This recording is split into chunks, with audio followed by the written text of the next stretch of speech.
ಬೆಣ್ಣೆ ಮಸಾಲ ರೈಸ್ನ ಹೇಗೆ ಮಾಡೋದು ಅಂತ ತೋರಿಸ್ಕೊಡ್ತೀನಿ. ಏನೇನು ಬೇಕು ಅಂದರೆ ಈರುಳ್ಳಿ, ಟೊಮ್ಯಾಟೊ, ಮೆಣಸಿನ್ಕಾಯಿ, ಸ್ವಲ್ಪ ಕೊತ್ತಂಬರಿ ಸೊಪ್ಪು, ಪುದೀನ ಸೊಪ್ಪು, ಕರಿಬೇವು ಸೊಪ್ಪು ಮತ್ತು ಕಸೂರಿ ಮೇಥಿ.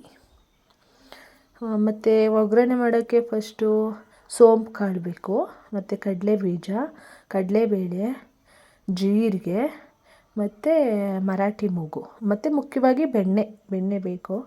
ಫಸ್ಟು ಒಂದು ಬಾಣಲಿಗೆ ಸ್ವಲ್ಪ ಎಣ್ಣೆ ಹಾಕಿ, ಎಣ್ಣೆ ಸ್ವಲ್ಪ ಚೆನ್ನಾಗಿ ಕಾಯೋ ತನಕ ಬಿಟ್ಟು ಸಾಸಿವೆ ಹಾಕಬೇಕು. ಸಾಸಿವೆ ಎಲ್ಲ ಚೆನ್ನಾಗಿ ಸಿಡಿದ್ಮೇಲೆ ಕಡಲೆಬೀಜ ಹಾಕಬೇಕು. ಕಡಲೆಬೀಜ ಎಲ್ಲ ಚೆನ್ನಾಗಿ ರೋಸ್ಟ್ ಆದಮೇಲೆ ಕಡಲೆಬೇಳೆ ಹಾಕಬೇಕು. ಮತ್ತು ಕಡಲೆಬೇಳೆ ಮತ್ತು ಕಡಲೆಬೀಜ ಎರಡೂ ರೋಸ್ಟ್ ಆದಮೇಲೆ ಸೋಂಪು ಕಾಳು ಹಾಕಬೇಕು. ಸೋಂಪು ಕಾಳೆಲ್ಲ ಚೆನ್ನಾಗಿ ಫ್ರೈ ಆದಮೇಲೆ ಮರಾಠಿ ಮೂಗು ಹಾಕಬೇಕು.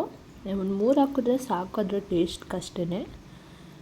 ಮರಾಠಿ ಮೂಗು ಹಾಕಿದ್ಮೇಲೆ ಸ್ವಲ್ಪ ಜೀರಿಗೆ ಹಾಕಬೇಕು, ಒಂದು ಅರ್ಧ ಟೇಬಲ್ ಸ್ಪೂನಷ್ಟು ಜೀರಿಗೆ. ಮತ್ತು ಬೆಣ್ಣೆ ಆ್ಯಡ್ ಮಾಡಬೇಕು. ಬೆಣ್ಣೆ ಆ್ಯಡ್ ಮಾಡಿ ಚೆನ್ನಾಗಿ ಫ್ರೈ ಮಾಡಬೇಕು. ಬೆಣ್ಣೆ ಚೆನ್ನಾಗಿ ಕರಗಿದ್ಮೇಲೆ ಅದಕ್ಕೆ ಮೆಣಸಿನ್ಕಾಯಿನ ಆ್ಯಡ್ ಮಾಡ್ಕೋಬೇಕು. ಮತ್ತು ಈರುಳ್ಳಿ ಹಾಕ್ಕೋಬೇಕು.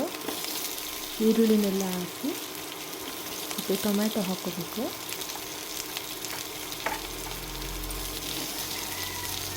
ಕರಿಬೇವು ಸೊಪ್ಪು ಹಾಕ್ಕೋಬೇಕು. ಕೊತ್ತಂಬರಿ ಸೊಪ್ಪು ಹಾಕಬೇಕು. ಹಾಗೆ ಪುದೀನ ಸೊಪ್ಪನ್ನು ಹಾಕ್ಕೋಬೇಕು. ಹಾಕ್ಕೊಂಡು ಎಲ್ಲನೂ ಚೆನ್ನಾಗಿ ರೋಸ್ಟ್ ಮಾಡಬೇಕು.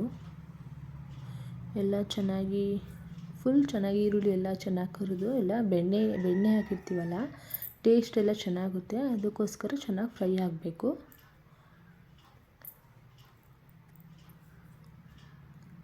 ಆಮೇಲೆ 1-2 ನಿಮಿಷ ಹಂಗೇ ಅದನ್ನ ಕ್ಲೋಸ್ ಮಾಡಿ ಇಟ್ಬಿಡೋಣ.